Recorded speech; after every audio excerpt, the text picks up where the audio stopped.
colleagues, and thank you for the invitation.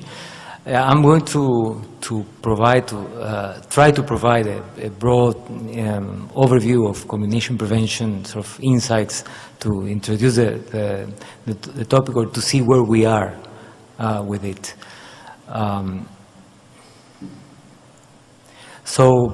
What are the key ideas I want to focus on in this occasion? HIV prevention has historically meant, until recently, behavioral change. That was condom use, abstinence, and monogamy. Important achievements in biomedical prevention have, however, happened over the past decade. That is changing our landscape, and there's also an increasingly recognized need of enabling environments, leading to what we have called structural interventions. So we have created this concept, probably almost over a decade ago, of combination HIV prevention, which has been over the past 2 or 3 years linked with another concept, the continuum of prevention and care, which is related to achieving viral suppression with individual and community benefit.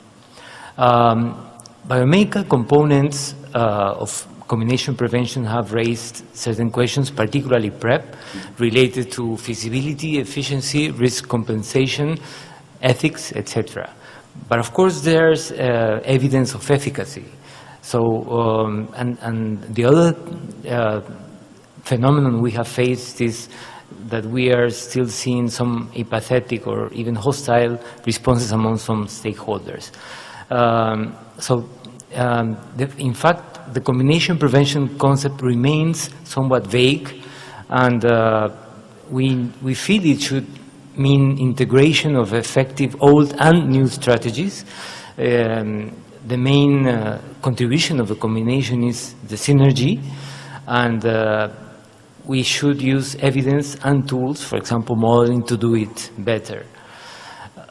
We have to recognize that that combination prevention implies a major shift in a 25-year-old prevention paradigm, where we're moving from this concept that we have so much in our minds about 100% condom use, which defined both individual and community ethics, and we're moving to a new paradigm that is more nuanced and flexible, where flexibility is a technical strength, but it is also a hermeneutic, a communicational weakness. Can this transition be regarded as less oppositional and more integrative?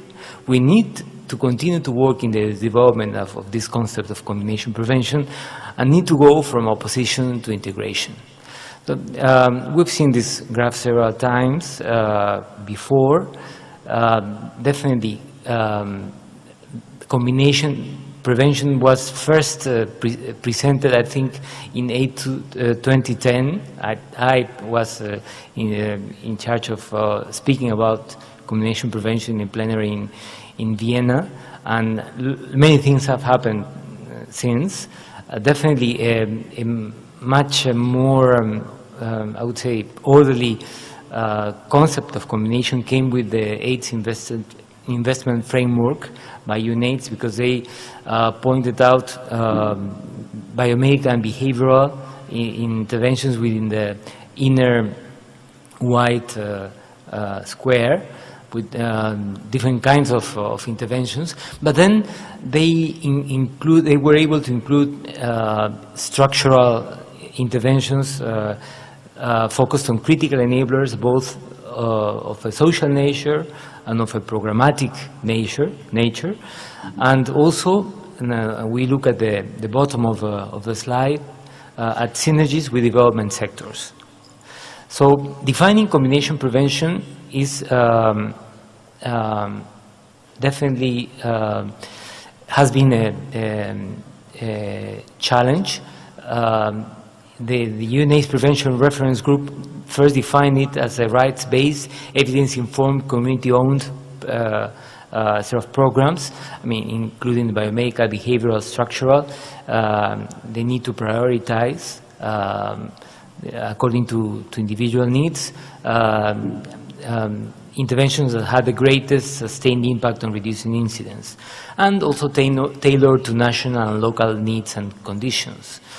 Now, at least we may think of two approaches to thinking combination. A more traditional one in HIV programming has been related to different prevention models per population. You know, for MSM you had one approach, for sex workers another, etc. Now, new combination thinking probably is related to both individual and structural elements. Brings us to think that within a population we have different options. You know, some people may use condoms, others PrEP, others may rely on viral suppression, others may use seroadaptation, perhaps, and even for each individual there are variations over time. Now, new technologies such as test and offer play a key role. HTLC, HIV testing linked to care, is a program that makes us focus on ensuring that more people are diagnosed and treated earlier. It's acceptable, especially in the context of serodiscordant couples. And there's a global trend to treatment for all levels of CD4. I mean, WHO is probably going to recommend that very soon. Now, their bar is related to health systems. The substantially increased testing and the elimination of ARV supply shortages. What happens with PrEP, which is going to be a big star in this conference probably? Now we are competing with sessions on PrEP now, you know that. There's great resistance among the various actors still, and of course there are obstacles such as the need to adapt health systems and monitoring, to define access in relation to cost, funding, and cost benefit, the dimension, the commercial dimension, but also many strange ideological barriers that we need to study more, no? From different points of view.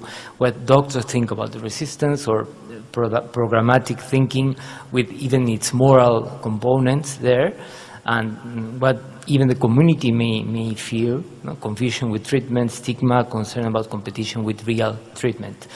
However, why it might be helpful now? No? If adherence is reasonably high, effectiveness may be very high, picked by people for whom condoms are not a solution. Definitely, it's something we saw in PROUD among MSM in the UK, no? A group with 9% incidence, already low condom use, who showed very good adherence. And of course, there's a global trend where unfortunately condom use continues to fall. PrEP also offers protection to some people as a temporary measure, because it's not necessarily thought as something that people have to use forever. I mean, quite on the contrary. And also, we need to remember that preventions bring individual and community benefits, and in some cases, we have to pay significant attention to the community benefits too, and stop worrying about, why this person is not responsible enough and not using condoms. Definitely, we have to look not at isolated infections, but at the possibility of more people getting infected too. Well, the other big component of combination prevention, of course, is structural approaches linked to the WHO work on social determinants of health. And there's a definition of social drivers as core special processes and arrangements reflective of social and cultural norms, values, networks, structures, and institutions that operate around and in concert with individual behaviors and practices to influence HIV epidemics in particular settings. Definitely structural approaches generally address factors that depend on the state, even affect global agreements, affect individual life conditions, affect their options, and we can talk about those of them that are ameliorative, for example, improving access, more proximal, and those that are more distal, more fundamental, for example, improving education. What happened? What about the notion of paradigms? We probably heard about Thomas Kuhn, this famous physicist and historian who wrote about the structure of scientific revolutions. And this concept of paradigm was extremely useful in the philosophy of science, as it tried to reflect the shared background, common sense, based on consensual scientific axioms, so that we had periods of broad consensus where a paradigm was clearly dominant, and periods of paradigm crisis. Paradigm shifts occurred when the dominant paradigm no longer explained reality, and he was very graphic, explaining the changes in his field, in physics, from the Ptolemaic to the Copernican to the Newtonian to the relativistic paradigm. You should read that book. It's a very interesting one. So in HIV science, not talking about, scientific paradigms, but about, action paradigms. The prevention paradigm we lived with for 2 decades was safer sex, condoms, abstinence, and to some extent abstinence and monogamy. And so here, definitely we had achievements, and what happens in combination prevention. We had a climax, but a decay in the paradigm of safer sex. Definitely, we never achieved 100% condom use, and when ARVT arose, the momentum was definitely lost.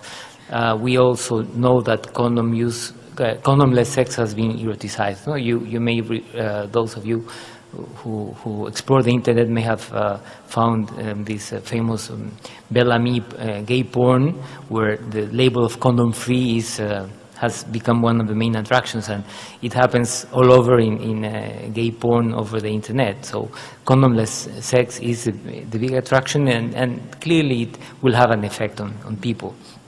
There are difficulties inherent to combination prevention, and we have to, it's more real, so it's more complex. It reflects the need to include all, new technology, reinvigorating testing and condoms, acknowledgement of the role of the structural, and acknowledgement even of what the communities themselves created, harm reduction approaches such as zero adaptation.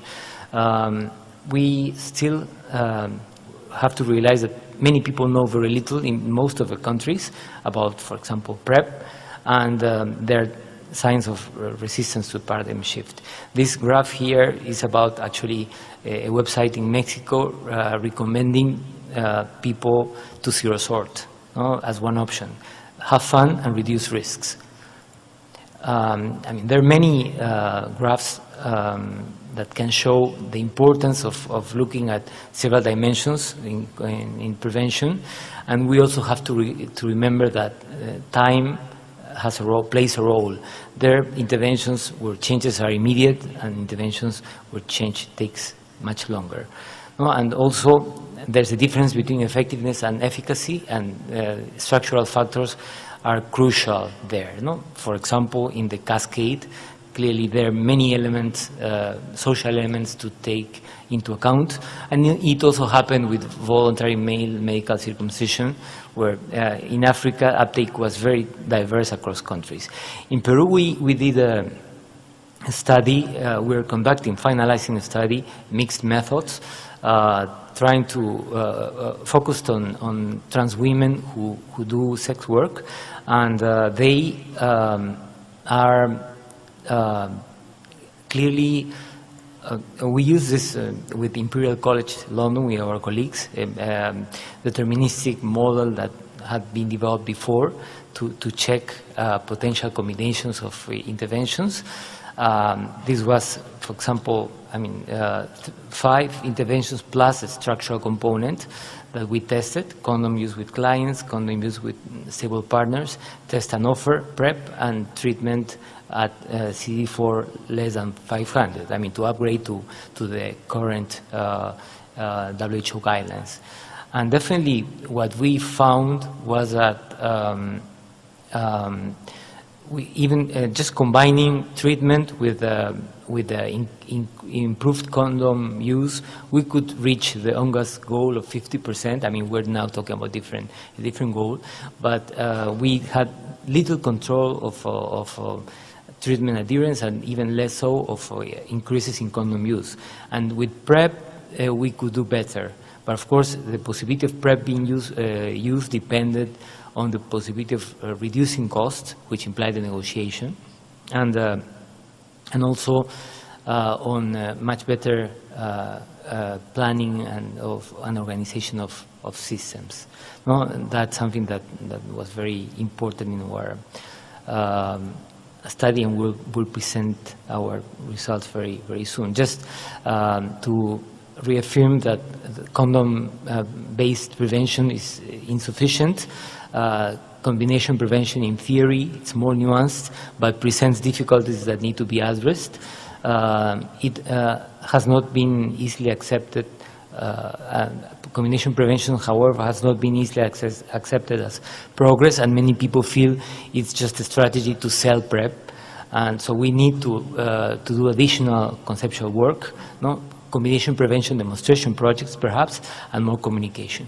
Just to announce that in the next session, a special issue of CIISSS is going to be released, among other things, in a press conference announced by the International Society. No, and NEMUS is a project that provides information on multidisciplinary studies on ARV-based HIV prevention. Thank you very much.